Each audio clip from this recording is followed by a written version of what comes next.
আসসালামু আলাইকুম। BSP news 24 সংবাদে আপনাদের সবাইকে স্বাগত। আপনাদের সঙ্গে আছি আমি লিটন সরকার। শুরুতেই জানিয়ে দিচ্ছি সংবাদ শিরোনাম। ভ্যাকসিন প্রয়োগের নীতিমালা তৈরি করছে স্বাস্থ্য অধিদপ্তর। বঙ্গবন্ধুর ভাস্কর্য নিয়ে যারা ছিনিমিনি খেলছে তারা ভুল করছে, দ্রুত এর অবসান হবে। করোনার টিকার জন্য 5,659 কোটি টাকা অনুমোদন। দীর্ঘ 3 বছর পর প্রতিবেশী কাতারের সাথে স্থল সীমান্ত খুলে দিল ইসরায়েল। আলিবাবার জ্যাকমা নিখোঁজ। নতুন করে 6 সপ্তাহের লকডাউন ইংল্যান্ডে। এবার বিস্তারিত। করোনা ভাইরাস ভ্যাকসিন প্রয়োগের ব্যাপারে নীতিমালা প্রণয়ন করছে স্বাস্থ্য অধিদপ্তর। অনুমোদনের জন্য তা জমা দেওয়া হয়েছে স্বাস্থ্য মন্ত্রণালয়ে। মোট 137 পৃষ্ঠার এই নীতিমালায় ভ্যাকসিন দেওয়ার ক্ষেত্রে কারা অগ্রাধিকার পাবে তা উল্লেখ আছে।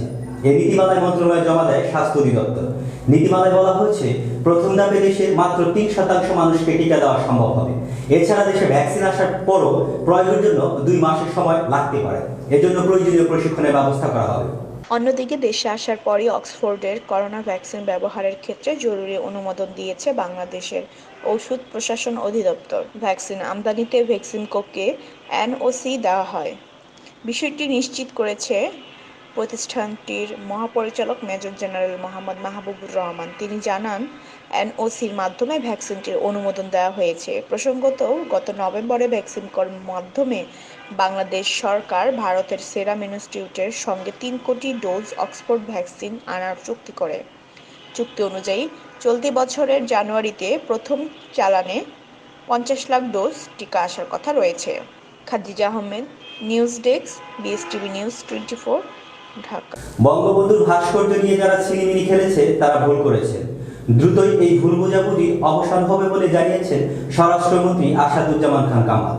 ঢাকা মহানগর উত্তর আওয়ামী লীগের কার্যনির্বাহী কমিটির সভায় তিনি এই কথা বলেন। স্বরাষ্ট্রমন্ত্রী বলেন, নতুন প্রজন্মের কাছে ইতিহাসে তুলে ধরতে ভাস্কর্য তৈরি করা হয়। বঙ্গবন্ধুর পাশাপাশি ভাগাদতীদের ভাস্কর্যে যারা হাত দিয়েছে তাদের শাস্তি হবে বলে জানান তিনি। চিহ্নিত ষড়যন্ত্রকারীরাই এমন ঘটনা ঘটাচ্ছে বলেও জানান তিনি। সবাই মন্ত্রী বলেন, তৃণমূলের কর্মীরা ঢাকা মহানগরের দিকে সবসময় তাকিয়ে থাকে। তাই ঢাকা মহানগর আওয়ামী লীগকে আরো শক্তিশালী করতে সকলের প্রতি আহ্বান জানান তিনি। বঙ্গবন্ধুর ভাস্কর্য নিয়ে যারাই এই ছিনিমিনি করছে তারা ভুল করছেন। তারা, আমার মনে হয়, ভাস্কর্য নিয়ে এই ভুল বোঝাবুঝির অবসান সব শীঘ্রই হবে। আর এগুলি রক্ষা করার দায়িত্ব আমাদের সবার, আমাদের দেশের জনগণের, আমাদের সরকারের। করোনা ভাইরাস ভ্যাকসিনের ক্রয়, সংরক্ষণ এবং বিতরণ প্রকল্পের জন্য 5,659 কোটি টাকার অনুমোদন দিয়েছে জাতীয় অর্থনৈতিক পরিষদের নির্বাহী কমিটি একনিক সভার প্রধানমন্ত্রী শেখ হাসিনার সভাপতিত্বে রাজধানী শেরেবাংলা নগরীর এনএসি মিলনায়তন অনুষ্ঠানে একনিকের নিয়মিত বৈঠকে এই অনুমোদন দেওয়া হয়। প্রধানমন্ত্রী শেখ হাসিনা গণভবন থেকে ভার্চুয়ালি বৈঠকে যোগ দেন। স্বাস্থ্য মন্ত্রণালয় প্রস্তাবিত এই প্রকল্প অনুমোদনের ফলে করোনা ভ্যাকসিন সংরক্ষণ এবং দেশব্যাপী তা প্রয়োগের পথে আর্থিক বাধা দূর হল। অক্সফোর্ড অ্যাস্ট্রাজেনেকার করোনা টিকা তৈরি করছে বিশ্বের সর্ববৃহৎ টিকা উৎপাদনকারী প্রতিষ্ঠান ভারতের সিরাম ইনস্টিটিউট। বাংলাদেশ সরকার সেই টিকার জন্য চুক্তি করেছে। সিরাম ইনস্টিটিউটের কাছ থেকে টিকা এনে বাংলাদেশ সরকারকে দেবে ভ্যাকসিনকো ফার্মাসিউটিক্যাল। এই ব্যাপারে বাংলাদেশ সরকার, ভ্যাকসিনকো ও সিরামের মধ্যে চুক্তি হয়েছে। সিরামের টিকা রপ্তানির ক্ষেত্রে ভারতের নিষেধাজ্ঞার খবরের মধ্যে গতকাল সোমবার বাংলাদেশ সরকার ও ভ্যাকসিনকোর পক্ষ থেকে বলা হয়েছে, চুক্তির আওতায় বাংলাদেশ সময় মতোই টিকা পাবে। সিরামের পক্ষ থেকেও জানানো হয়েছে, তাদের তৈরি টিকা রপ্তানির ক্ষেত্রে ভারত সরকারের কোনো নিষেধাজ্ঞা নেই। এদিকে গতকালই সিরামের টিকা আমদানি ও ব্যবহারের অনুমোদন দিয়েছে সরকারের ঔষধ প্রশাসন। আজ স্বাস্থ্য অধিদপ্তরের পক্ষ থেকে জানানো হয়েছে, টিকা দেওয়ার একটি খসড়া নীতিমালায় এরই মধ্যে স্বাস্থ্য মন্ত্রণালয়ে পাঠানো হয়েছে। এটি অনুমোদন দিলেই কাজ শুরু করা যাবে। আপনারা জানেন যে মাননীয় প্রধানমন্ত্রী ইতিমধ্যে প্রায় 1200 কোটি টাকার মতো দিয়েছেন রাজস্ব তহবিল থেকে। সেখান থেকে 9% লোকের জন্য 303 কোটি ভ্যাকসিন, যেটা আমরা সিরাম থেকে ক্রয় করা হবে, সেটা একটা সিদ্ধান্ত হয়ে গেছে এবং টাকাও সারকরণ করা হচ্ছে। এর বাইরে এই প্রকল্পের আওতায় 31% লোককে কাদের করা হবে সেটা আমি তালিকা আমরা বলবো। তাদেরকে এই প্রকল্পের টিকার আওতায় আনা হবে। এদেরকে টিকা দেওয়ার পরে বাকি আরও 40% লোককে টিকার আওতায় আনা হবে। আমাদের লক্ষ্য হলো 13 কোটি 76 লক্ষ লোককে টিকার আওতায় আনা। এখানে একটি জিনিস বলে রাখি, 18 বছরের নিচে যাদের বয়স তাদেরকে এই টিকার আওতায় বিশেষ কারণ ছাড়া আনা হবে না। এই টিকা যারা দিবেন তাদের জন্য 6 সদস্য বিশিষ্ট কমিটি গঠন করা হবে। এর মধ্যে 2 জন টিকাদানকারী যারা বিশেষজ্ঞ বা ট্রেনিং প্রাপ্ত, আর তাদের 4 জন থাকবেন স্বেচ্ছাসেবক যারা তাদের সহায়তা করবেন। কাদেরকে দেওয়া হবে, অগ্রাধিকার কারা পাবে সে বিষয়ে অবশ্যই আপনাদের আগ্রহ আছে। এটা স্বাস্থ্য অধিদপ্তর একটা তালিকা তৈরি করেছিলেন, সেটা আপনাদের বলবো।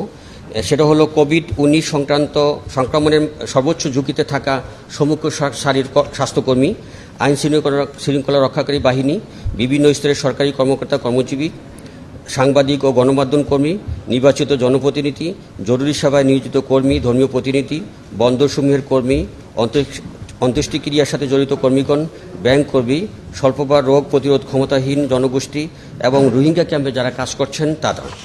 এর বাইরে পরিকল্পনা কমিশন সুপারিশ করেছে, সেটা বলেছেন তারা যে প্রতিরক্ষা মন্ত্রণালয়ের যারা কোভিডের সাথে জড়িত ছিলেন তারা শ্রমগণ প্রতিষ্ঠানকে আমরা আইডেন্টিফাই করতে পারি। আমাদের বহু শ্রমগণ প্রতিষ্ঠান, যেমন আমাদের রেমিটেন্স যারা কি বলে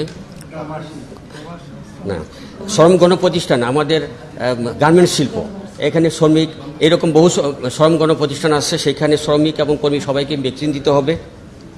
শ্রমগণ ব্যবসা প্রতিষ্ঠানে শ্রমিক কর্মচারী, হাট বাজারে স্থায়ী ও অস্থায়ী ব্যবসায়ী ও কর্মচারী, এতিমখানা, সব ধরনের পরিবহন শ্রমিক, বিদেশগামী ও বিদেশ ফেরত সকল ব্যক্তিকে রেমিটেন্স কর্মী সহ তাদেরকে করোনা ভাইরাস প্রদানের অগ্রাধিকার তালিকায় নিতে হবে, সেই বিষয়টা আমরা বলেছি এবং অনুমোদন হয়েছে। আপনারা জেনেছেন যে আমরা সেরাজম থেকে সিরাম ইনস্টিটিউট থেকে আমরা 9% ভ্যাকসিন আনতেছি 3 কোটি। এর বাইরে আমরা কভ্যাক্স থেকে ভর্তুকি মূল্যে আমরা কিনব। এতে প্রথম 3,44,00,000 লোককে আইডেন্টিফাই করা হবে, যাদেরকে প্রথম পর্যায়ে কভ্যাক্সের স্বল্প মূল্যে মানে কোভ্যাক্স থেকে আমরা ভর্তুকি মূল্যে ভ্যাকসিন কিনবো এবং জনগণকে দেওয়া হবে। এই আপাতত এগুলো প্রতিটা ভ্যাকসিনের দাম $2 করে ধরা হয়েছে। এরপরে কোভ্যাক্স বা অন্য কোনো প্রতিষ্ঠানের সাথে আমরা আলোচনা করে আমরা পরবর্তী 11% লোক, অর্থাৎ 1,54,80,000 লোককে এই টিকার আওতায় আনবো। সেই ক্ষেত্রে $6 থেকে $10 ধরা হয়েছে প্রতি ডোজ ভ্যাকসিনের দাম, কারণ সেগুলো আমাদের দর কষাকষি করে বাজার থেকে কিনতে হবে, সেখানে আমাদের খরচ হবে। প্রথমে যেটা বলছিলাম যে কোভ্যাক্স থেকে ভর্তুকি মূল্যে ক্রয় করার জন্য আমাদের খরচ হবে 1,175 কোটি টাকা, আর যেটা বাজারে কোভ্যাক্স অথবা অন্য কোনো প্রতিষ্ঠান থেকে যেটা 11%-এর জন্য আমরা নিব সেটা একটু দাম বেশি পড়বে, সেটা আমরা ধরেছি আপাতত 2,262 কোটি টাকা। আর এই যে আনার জন্য একটা খরচ আছে, সেই খরচ বাবদ শিপিং খরচ বলে এই খরচটা আমরা ধরেছি 67 কোটি টাকা। দেশে ভ্যাকসিন পরিবহন অপারেশন খাতে ব্যয় ধরা হয়েছে 384 কোটি টাকা, আর ভ্যাকসিন সংরক্ষণ, কোল্ড চেইন এবং সাপ্লাই চেইন ব্যবস্থাপনার জন্য 346 কোটি টাকা ধরা হয়েছে। এই খাতে টোটাল ধরা হয়েছে 4,236.427 কোটি টাকা। আমি আবার বলছি, ভ্যাকসিন খাতে ভ্যাকসিন ক্রয় এবং রোগ টিকাদানের জন্য আমাদের ধরা হয়েছে 4,236.427 কোটি টাকা। আমরা কিভাবে ভ্যাকসিনটা আমাদের কাছে আসবে এবং আমরা জনগণের কাছে পৌঁছাবো সেই বিষয়ে আমাদের সিদ্ধান্ত হলো এরকম যে ম্যানুফ্যাকচারারের কাছ থেকে আমাদের বিমানে আসবে সরাসরি হযরত শাহজালাল আন্তর্জাতিক বিমানবন্দরে, সেখান থেকে এটা সরাসরি চলে যাবে ইপিআই হেডকোয়ার্টারে, সেখানে তাদের স্টোর আছে, স্টোরে যাবে। ইপিআই হেডকোয়ার্টার থেকে এটা আমাদের পরিকল্পনা অনুযায়ী জেলা হেডকোয়ার্টারে যাবে, সেখানেও আমাদের স্টোর আছে, স্টোরে যাবে, সেখান থেকে যাবে উপজেলা স্টোর থেকে যাবে সেন্টারগুলোতে, যেখানে সরাসরি ভ্যাকসিন দেওয়া হবে। সংবাদের এই পর্যায়ে নিয়ে নিচ্ছি ছোট্ট একটা বিরতির পর থাকছে। দীর্ঘ 3 বছর পর প্রতিবেশী কাতারের সাথে স্থল সীমান্ত খুলে দিয়েছে। আলিবাবার জ্যাকমা নিখোঁজ, নতুন করে 6 সপ্তাহের লকডাউন ইংল্যান্ডে। Wow, Maggi! ম্যাগির আছে অসাধারণ স্বাদ, কারণ এই টেস্ট মেকার তৈরি হয় 13টি মশলার এক অনন্য মিশ্রণে, আর সবচেয়ে সেরা মশলাগুলো যায় ম্যাগির ফ্যাক্টরিতে। শুধু তাই নয়, সবজির পুষ্টি আর ম্যাগির ভিটামিন ও মিনারেলস সাহায্য করে তৈরি করতে ম্যাগি পুষ্টি বোল। পরিবারের জন্য মজাদার ও পুষ্টিকর কিছু তৈরি করা মাত্র 2 মিনিটের ব্যাপার। ম্যাগি পুষ্টি বোল, নেসলে, ভালো রাখতে আছি সাথে। Nestle, good food, good life. এই কঠিন সময়ে নিজেকে ভাইরাস থেকে সুরক্ষিত রাখুন সাবান দিয়ে। ব্যবহার করুন লাইফবয় নিম সোপ গোসলের সময় এবং হাত ধোয়ার জন্য। লাইফবয় নিম এবং লাইফবয় টারমারিক সোপ ভাইরাস এবং ব্যাকটেরিয়ার বিরুদ্ধে লড়তে সাহায্য করে। বেস্ট টিভি নিউজ 24 সংবাদে আবারও স্বাগত। এবার আন্তর্জাতিক।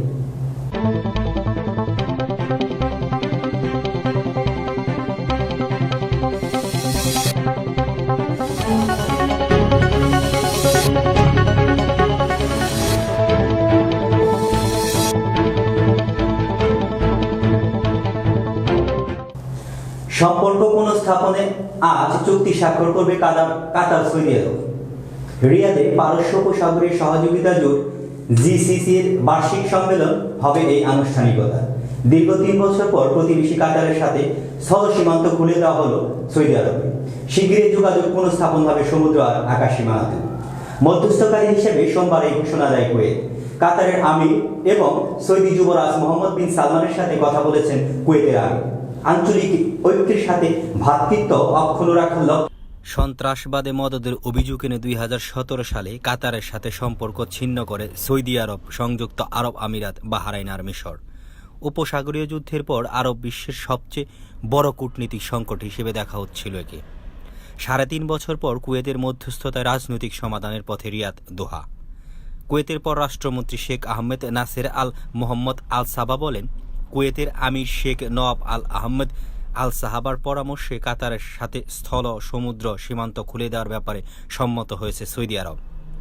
আজ রাতেই কার্যকর হচ্ছে এ ব্যবস্থা। মূলত আঞ্চলিক প্রতিদ্বন্দ্বী ইরানের সহযোগী হলে বলে দোহার বিরুদ্ধে দাঁড়িয়েছিল রিয়াদ, যার ধারাবাহিকতায় প্রতিবেশীদের কূটনৈতিক, বাণিজ্যিক এবং ভ্রমণ নিষেধাজ্ঞার কবলে পড়ে কাতার।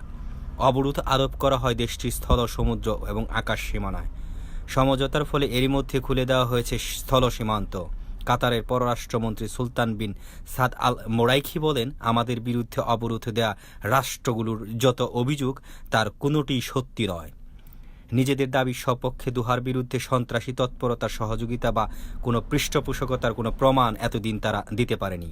তাই প্রতিবেশী দেশগুলো কাতার বর্জন কর্মসূচি এমনই অমূলক ছিল। আরব লীগে নিযুক্ত সৌদি দূত আহমেদ আল কাত্তান বলেন, সৌদি আরবের স্বার্থেই নাকি ইরানের প্রতি সহনশীলতা ছিল কাতার। সৌদি আরবে কারো সাহায্যের দরকার নেই। দেশের বিরুদ্ধে ষড়যন্ত্রকারী যে কোনো অপচেষ্টা রুখে দেওয়ার সক্ষমতা আল্লাহর ইচ্ছায় আমাদের আছে। তিনি চাইলে নিজেদের কর্মকাণ্ডের ফল ইরানকে শিগগিরই ভোগ করতে হবে। শুরুতে সংকট সমাধানে কাতার ভিত্তিক সংবাদ মাধ্যম আল জাজিরা বন্ধ করে দেওয়া থেকে শুরু করে তুরস্কের মুসলিম ব্রাদারহুডের সাথে সম্পর্ক ছিন্ন এবং ইরানের সাথে কূটনীতিক পরিসর কমিয়ে আনতে শর্ত বেঁধে দিয়েছিল রিয়াদ। বরাবরই সব অভিযোগ প্রত্যাখ্যান করে সব শর্ত নাকচ করেছে দোহা। এই অবস্থায় কিসের ভিত্তিতে এলো সমঝোতা তা এখনো স্পষ্ট করেনি কোনো পক্ষ। চীনের ধনকুবের এবং প্রযুক্তি প্রতিষ্ঠাতা আলিবাবার প্রতিষ্ঠাতা জ্যাক মা 2 মাস ধরে নিখোঁজ রয়েছেন।